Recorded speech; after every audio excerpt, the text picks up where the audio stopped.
Nevada's cultural heritage is known worldwide, and it's as varied as our bright neon cities and rugged wilderness landscapes.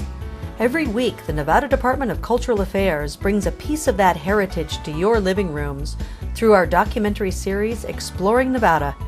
I'm producer and host Gwen Clancy. Welcome to the colorful world of cultural affairs. Throughout Nevada, you can find access to our state's colorful history through a vast assortment of museums located in all sorts of places, from early day schools, houses, and stores, to libraries and train depots and courthouses.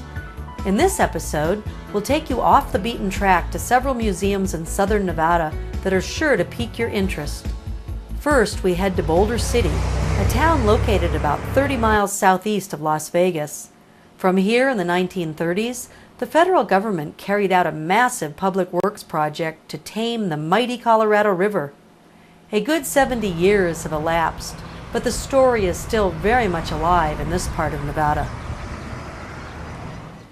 Today we're visiting the Boulder City Hoover Dam Museum in Boulder City. It's located in the historic Boulder Dam Hotel. Let's go inside and talk to the staff and find out what's really special about this place. Nellie Sofjan has been with the museum for several years. What is your intent here with this museum? The intent of this museum is to tell the story of the people who built Hoover Dam. Now, if you want to see the building of the dam itself, you go to Hoover Dam. Up here, we tell the story of the people, what they went through, and they've been coming here since before the building of the dam. So they were parked along the Colorado River in cars with their wheels in the water so the wooden wheels wouldn't dry.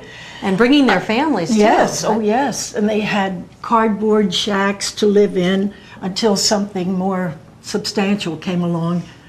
Boulder Dam or Bust, that must refer to the time period. It was the 1930, the country was in the worst depression in history. That's right. When the people decided to come out here, they had to decide what they were going to bring from their homes out here. And it's a terrible decision to make because you couldn't take much in the cars. Now these two crates that you see down here with an ironing board on top, they were brought along with the people. They had no chairs, no tables. So the women were very ingenious. They figured these things out. They put the crates down, put the ironing board on top, but they could use it as a table or as a couch, more or less. That's the way they survived. And Frank Crow, of course, is the man behind the dam. From a film produced at the time by the government, we get an idea of the massive scale of the dam project. The boring of 4 diversion tunnels to carry the stream around the dam site during construction, 2 on each side of the river, 56 feet in diameter and averaging 4,000 feet in length, constituted the first major construction operation.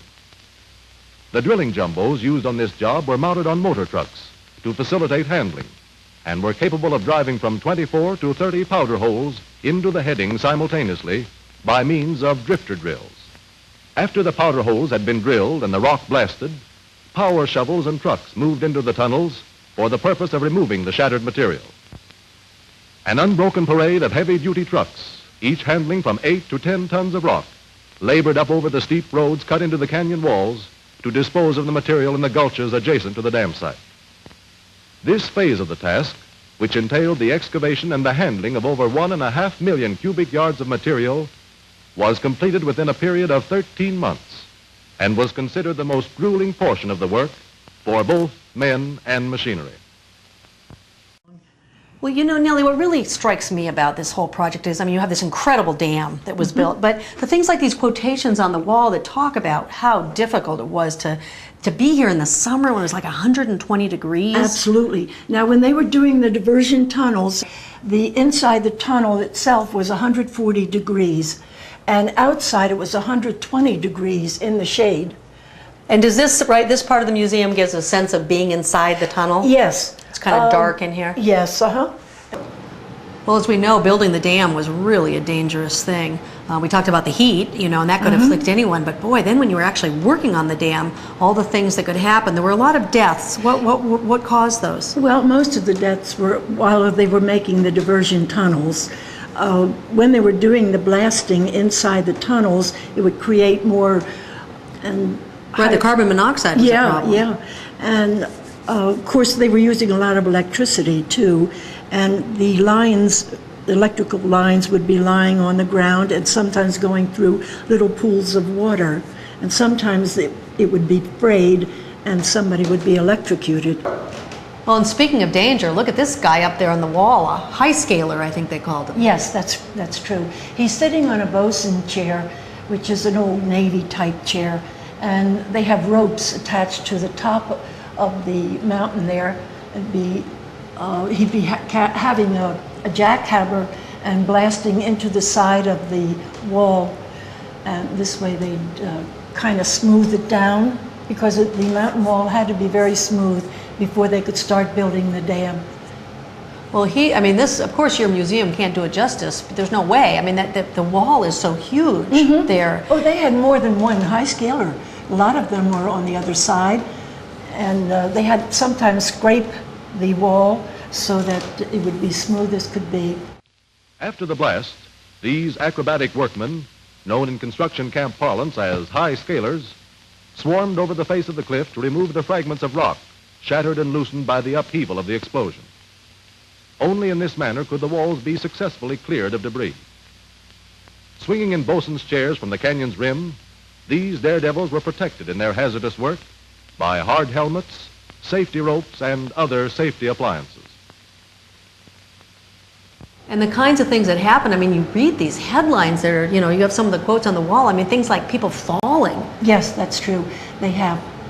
But there was a good story about two high scalers that were working together, and all of a sudden they heard a snap or something. They looked, and one of the men, I think he was a reclamation guy who was working on the side, he fell, and one guy swung out and caught him, and the other guy had swung out and caught him too. So they saved him. Oh my gosh. Yeah, well, it's a miracle it didn't break, that Yes. they didn't all go down to the bottom. No, the two of them were like daredevils. They just pushed themselves out into the air and grabbed him before he hit bottom. Well, I can imagine that one of the problems of working on the dam was that there'd be boulders and rocks falling on your head. That's correct. In the beginning, they used to wear the felt hats, but then so many accidents occurred, the men did these themselves. They got two baseball caps together and put them in hot tar, let it dry for a couple of days, and then they had a hard hat. Frank Crowe saw that, and he thought it was such a beautiful idea. He passed it on, and then the company started making hard hats themselves. This is a wonderful exhibit right here, because you can see the two baseball caps back to back, like the way and with the tar put over it. Well, I have this memory of when I was a kid going through museums, and there'd be signs that would say, "Don't touch." In fact, there are still some museums like that. Oh, yes. And a lot of people might think that museums are like that, but there's Not a whole, ours. Not yours. Okay, No, so what are ours the is things? interactive. What are the kinds of things people like to do in here? Well, they open windows, open doors, push buttons, listen to telephones, and they try their hand at the cableway. Now here, they try to see if they can get the bucket of concrete over above the slab that you can see down there. At the base of the dam. Yes, Okay, so this is the joystick. Right. Okay, now push the joystick to the left and keep it going left until you think the cement bucket is above the slab on the base of the dam. Okay, so I got to get ready to stop. I'm going to stop. I think you're too far, but Let me just a little bit back. back a little bit. Maybe. There, and down. and now down. And it's Try really down. swinging wildly. Yeah, it does that. It's empty, that's why. Okay, so the idea is that in the old days, in the 30s, I would be operating, and I think I might dump it into the water. Can I stop it and move it back? Whoops. No. No, that's pretty good. Oh, good. Pretty good. Yeah. Hey, that's not great. bad, not bad. I bet people love that. Oh, they do. They really do. And the children especially. But grown-ups like it too.